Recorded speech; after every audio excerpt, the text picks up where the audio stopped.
berkata bahwa kalau ada orang yang menyakiti kita, atau ada orang yang memfitnah kita, atau melakukan yang tidak baik, ketika mendengar kabar bahwa orang itu meninggal, pertama kali yang ada dalam pikiran kita akan bilang apa? Syukurin, rasain, kan begitu ya. Tetapi siang hari ini kita mau belajar kepada Daud. Kenapa kita mau belajar kepada Daud?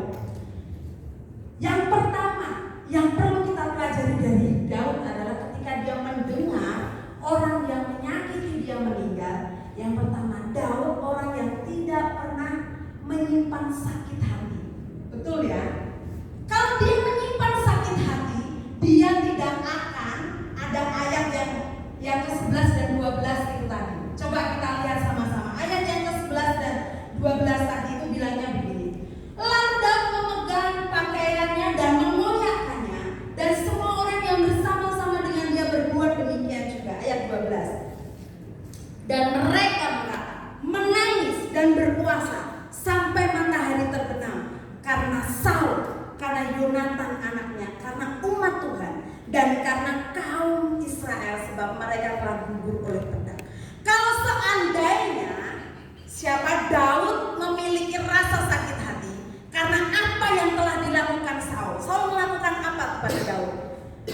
Kalau kita lihat di ayat yang ke 1 Samuel pasal 18 ayat yang ke-11 itu, Saul ingin membunuh Daud. Salah apa sih Daud? Apakah dia melakukan pelanggaran? Apakah dia melakukan dosa? Enggak sama sekali.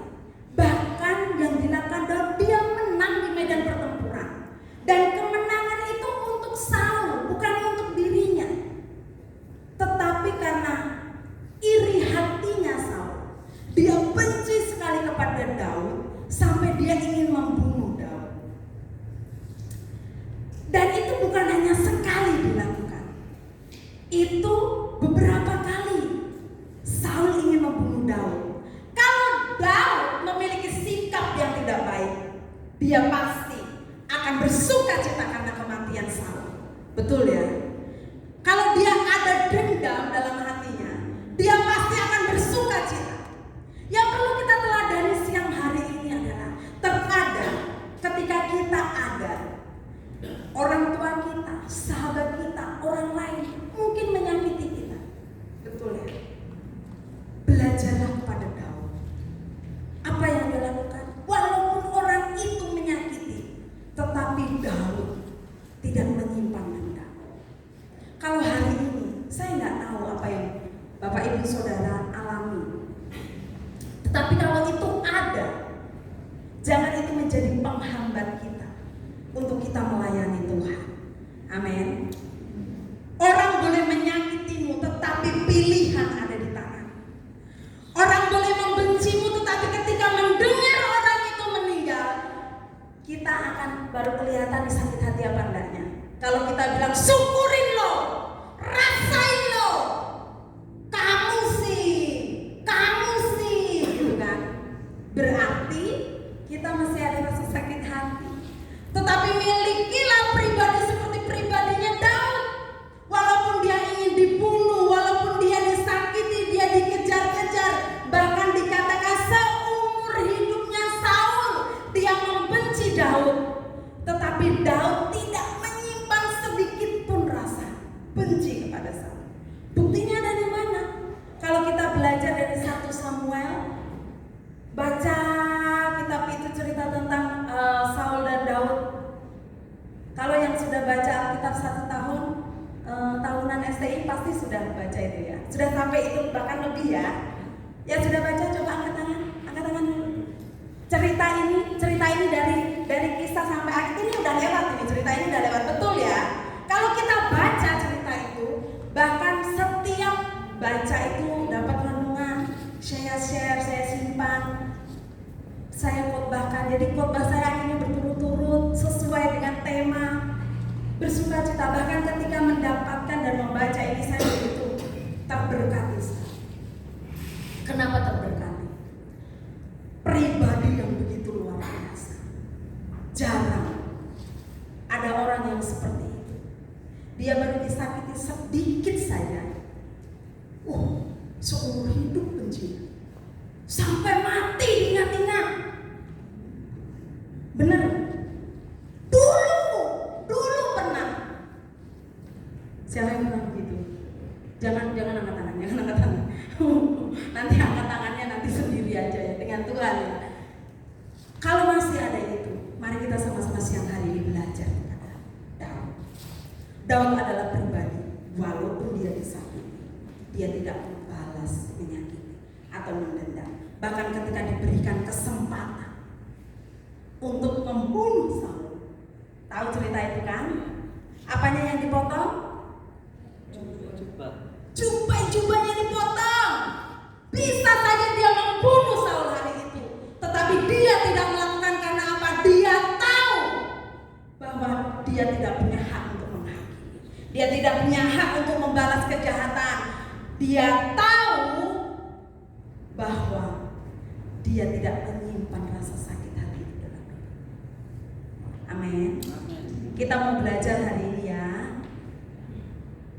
Mungkin gembalamu, mungkin majelis di gerejamu, mungkin orang tuamu menyakiti engkau, bahkan tanpa sadar bekas itu masih ada.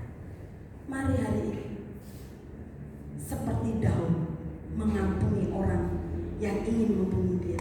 Lakukanlah itu dalam kehidupan kita, karena itu akan berdampak besar untuk kehidupan pribadi kita. Itu akan berdampak besar untuk kehidupan rohani kita. Serius.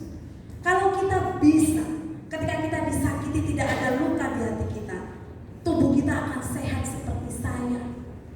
Bapak Ibu tahu kenapa saya gemuk? Karena setiap disakiti ketawa aja, dibawa sukacita. Ketika difitnah ya udah, toh juga nanti berlalu. Nggak usah dimasukkan di hati. Mungkin hari itu menyakitkan, tapi berdoalah kepada Tuhan, selesai ya udah selesai. Maka badanmu akan gemuk seperti saya. Yes. Amin. Terus yang terus bilang berarti saya nyimpan dendam dong. Enggak. Tuhan ciptakannya sesuai dengan porsi masing-masing ya. Haleluya. Amin. Saya takutnya semuanya tidur, makanya harus ketawa dengar firman Tuhan. Haleluya. Kita bersukacita karena Tuhan yang ada dalam hidup kita, yang tidak ada rasa sakit hati dalam hidup kita. Kalau kita melayani Tuhan masih ada rasa sakit hati dalam hidup kita, perlu dipertanyakan dan tanda tanya besar. Apakah benar ada Yesus dalam hidupmu atau enggak? Karena kalau ada Yesus dalam hidupmu, engkau akan memiliki pribadi seperti pribadinya Daud. Amin.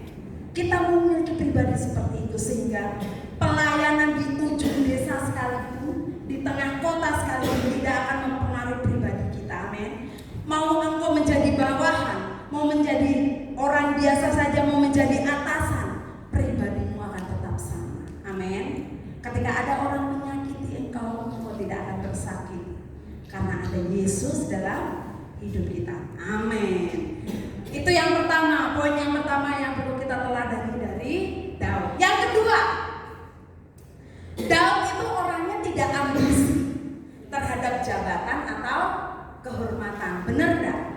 Kalau kita baca pasal 1 Samuel pasal yang ke-16, 1 Samuel pasal yang ke-16, di situ adalah dia diurapi menjadi raja penggantinya Saul. Betul enggak? Pada waktu Saul hidup tidak berkenan kepada Tuhan atau dia tidak taat pada waktu dia berperang melawan orang Filistin, dia tidak taat kepada Tuhan, akhirnya Tuhan tidak berkenan kepada Saul sehingga roh Tuhan mundur dari hidupnya. Tuhan minta penggantinya Saul. Ya, lalu dicarilah, ketemulah Daud. Kalau dia gila jabatan, kalau dia gila kehormatan, bisa saja dia berperang melawan Saul dan dia menjadi raja. Betul? Dia orang yang diurapi Tuhan, kok dia dipilih menjadi raja kok. Kalau kita nanti, pada nantinya, kita dipercaya menjadi gembala besar, menjadi orang yang dipilih Tuhan luar biasa,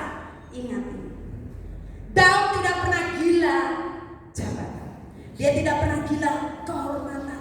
Bisa saja dia membawa pasukan untuk menghancurkan Saul supaya dia menang. Bahkan ketika dia mendengar kabar kalau Saul meninggal, dia bisa bersukacita kan?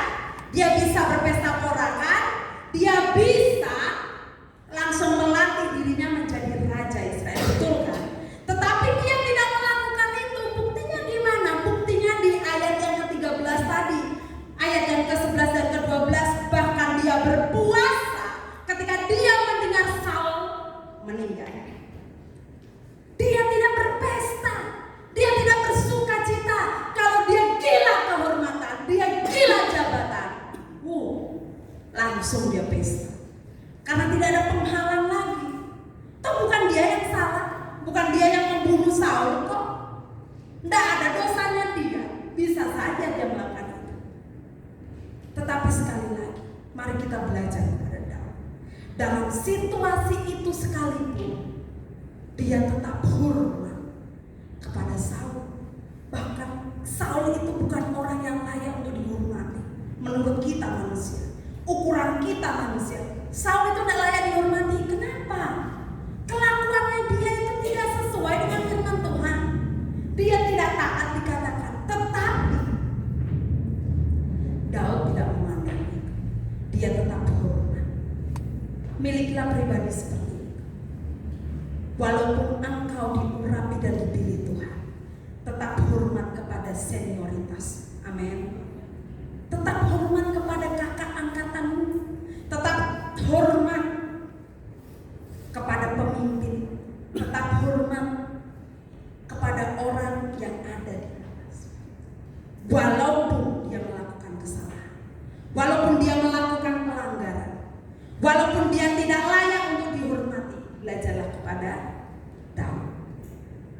Dia tidak bilang, aku tidak mau hormat kepada dia karena dia tidak layak dihormati. Dia pemimpin apa itu? Pemimpin kok mau membunuh aku? Dia tidak melakukan itu. Kalau dia melakukan itu, semua pasukan yang ada pasti akan mengikuti kelakuannya Daud. Dia tidak melakukan itu. Bahkan dia mengoyakkan pakaiannya, dia meratap, dia berpuasa. Dan kalau kita baca, pasukannya pun ikut seperti dia. Ingat, kita ini adalah calon pemimpin. Pemimpin adalah panutan yang ada di bawahan. Amin. Calon pemimpin, mana yang calon pemimpin? Loh, tidak ada yang calon pemimpin, Pak. Coba bapak-bapak lihat, tolong, mana yang calon pemimpin? Loh, cuma 1, 2, 3. Yang lain kemana? Ibu-ibu kemana? Ibu-ibu katanya enggak. Yang calon-calon pemimpin, ketika engkau Tuhan percaya, jadilah pemimpin yang bisa menjadi teladan. Daud bisa menjadi teladan. Dia tidak mengajarkan kepada anak buahnya, dia adalah orang yang mau membunuh aku, ayo pesta, tidak. Tapi dia adalah orang yang tahu. Walaupun dia tidak mengajarkan itu kepada anak buahnya. Amin. Siap? Bapak-bapak siap? Bapak-bapak yang tulis siap? Ya. Nah gitu dong. Kan calon pemimpin, ibu-ibu kan ada di belakang katanya. Kita hanya penolong. Pemimpin-pemimpin di sekolah ya ibu-ibu, yang PAK ya. Halo ya, ada Miss Eden itu.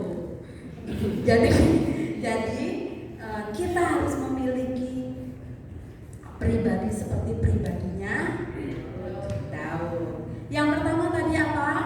Tidak menyimpan dendam. Yang kedua, tidak ambisi terhadap kehormatan dan jabatan. Yang ketiga,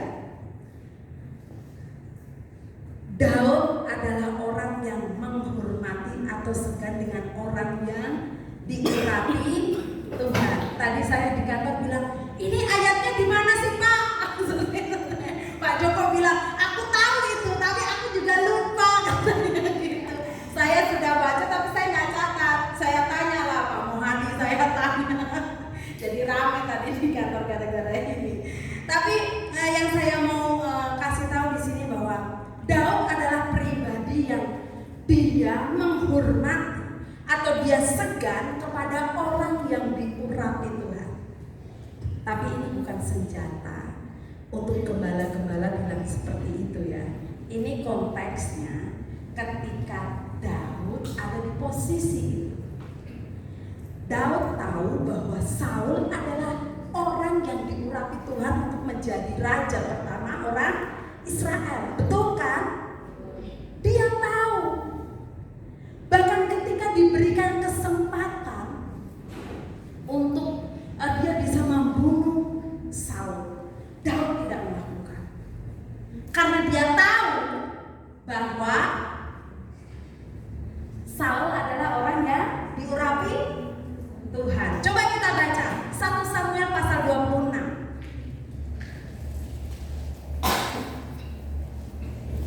1 Samuel pasal 26 ayat yang ke-11.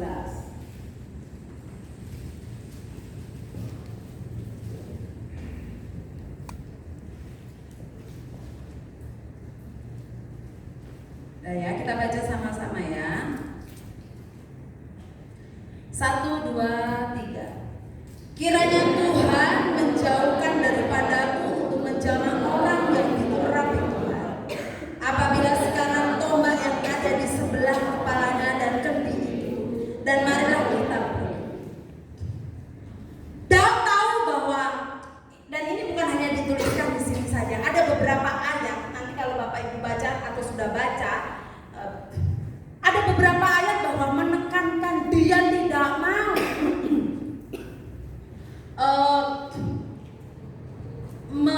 mengapa-ngapakan orang yang diurapi Tuhan. Atau bahkan di ayat yang ke-13 sampai 16 itu dikatakan bahwa dia tidak mau mengapa-ngapakan. Makanya sampai orang yang membunuh Saul pada waktu dia sudah sekarat itu kan, apakah kamu tidak berpikir, atau kenapa kamu tidak berpikir bahwa dia itu orang yang diurapi Tuhan?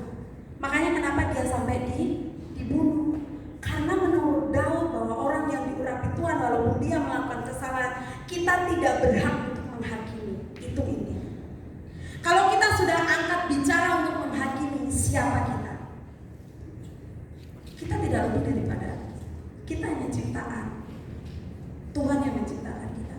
Kita tidak punya hak untuk menghakimi. Daud mau berbicara itu. Daud bisa saja loh dia menghakimi Saul. Kenapa? Karena dia mau dibunuh. Bukan main-main. Dia bukan hanya difitnah. Enggak, dia mau dibunuh. Bukan hanya sekali, berkali-kali. Tetapi Daud tidak melakukan itu. Dia tahu orang yang diurapi Tuhan walaupun dia melakukan pelanggaran, dia tidak berhak untuk mengapa-ngapakan. Bahkan di ayat itu kalau kita baca, dibilang bahwa biarkan kalau dia mati karena Tuhan yang membunuhnya, bukan kita. Siapa kita? Hati-hati dengan perkataan kita. Melihat pendeta, melihat gembalamu, melihat ibu gembalamu, melihat pimpinanmu, melihat atasanmu melakukan dosa, dan engkau berbicara bahwa itu dosa dan engkau menghakimi itu, hati-hati, dia orang yang diurapi itu. Ketika kita membicarakan itu, urusannya dia dengan Tuhan, bukan kita dengan dia. Dan itu perlu kita garis bawahi. Hati-hati, jaga perkataan kita baik-baik. Kenapa? Itu akan mempengaruhi segi kehidupan kita semua. Tuhan tidak berkenan kepada orang yang menghakimi. Siapa kamu? Apakah kamu tidak melakukan dosa? Ingat perempuan yang melakukan zina, dia berdosa, kedapatan dia melakukan dosa. Tuhan bilang, kalau di antara kamu ada orang yang tidak berdosa, lempari dia dulu. Ada yang melempari perempuan itu? Tidak. Lalu siapa kita yang menghakimi orang yang diurapi Tuhan walaupun dia melakukan dosa? Walaupun dia melakukan dosa, walaupun kekejian di mata Tuhan, mengingatkan, menegur, caranya yang sopan, yang santun, bukan di depan umum.